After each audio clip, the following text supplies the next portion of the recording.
Peace and love, family. Peace and love. It's your boy Chris Enlightened coming back again with some more spiritual fiddles. And today I'm going in on spiritual fervor. Ooh, this is a good one, family. This is a good one.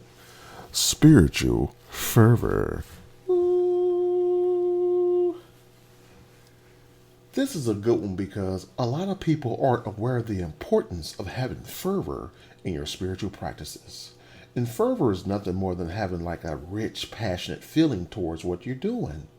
You know, when I love my wife, I love my daughter. When I create things, I have fervor, I have passion.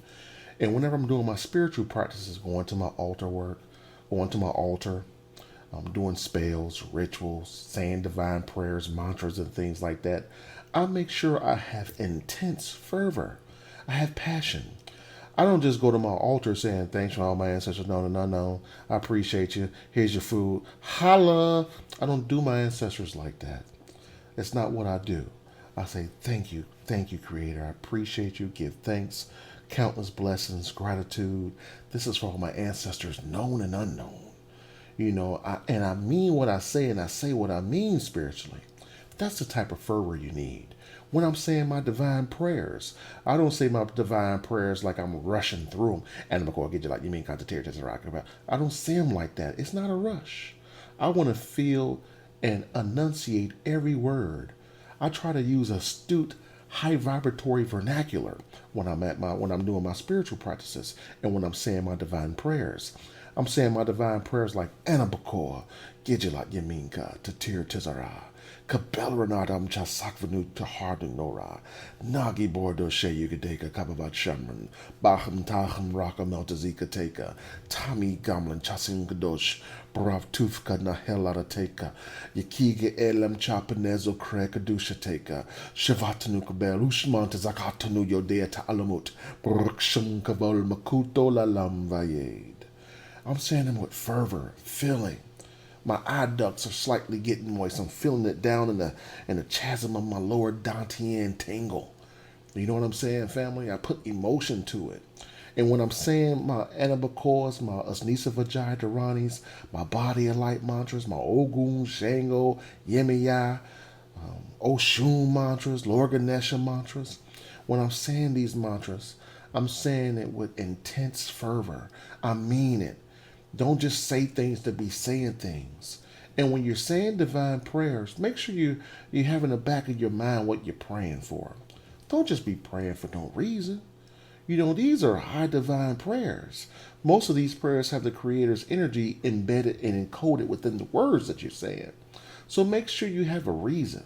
I don't care what the reason is, but don't just blindly be saying divine prayers. If you want it to be impactful, if you want to be saying something to get something, make sure you say it for a reason. Like whenever I'm saying my divine prayers, my focal point is growing spiritually, adding light to my soul. You know what I mean? Because again, when you transition, you're going to be graded and judged on how much light you have and how much light you used. So every day I make it a point to make sure I use my spiritual fervor to add light to my soul. Whenever you watch movies and you see Gandalf or any magicians or anyone with magical powers, they don't just say their prayers like abracadabra. They don't do that. They say it with passion, intense fervor. They mean it.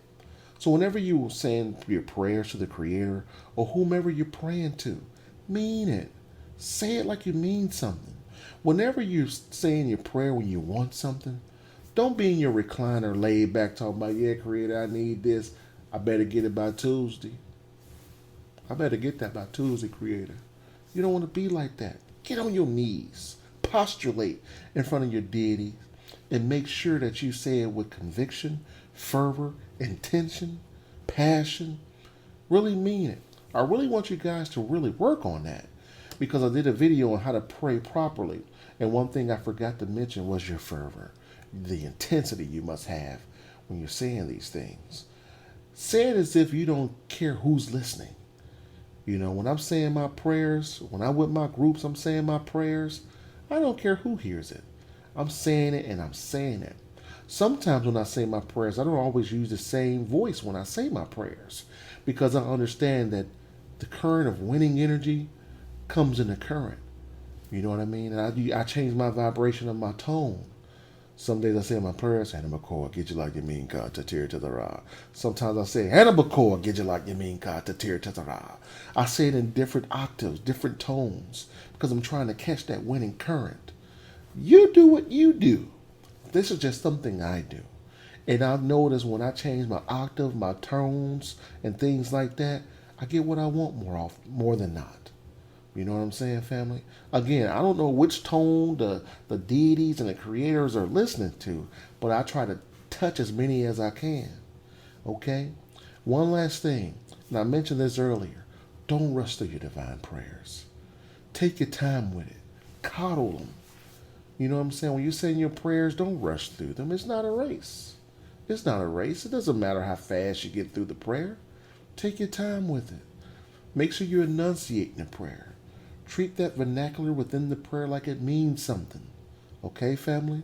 So I hope you got some jewels on spiritual fervor.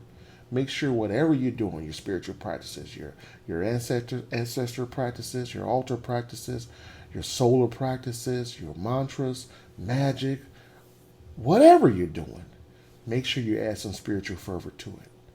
Act as if it means something to you. Because your intent modifies future probabilities, family. And when you intend to win, winning occurs. Okay?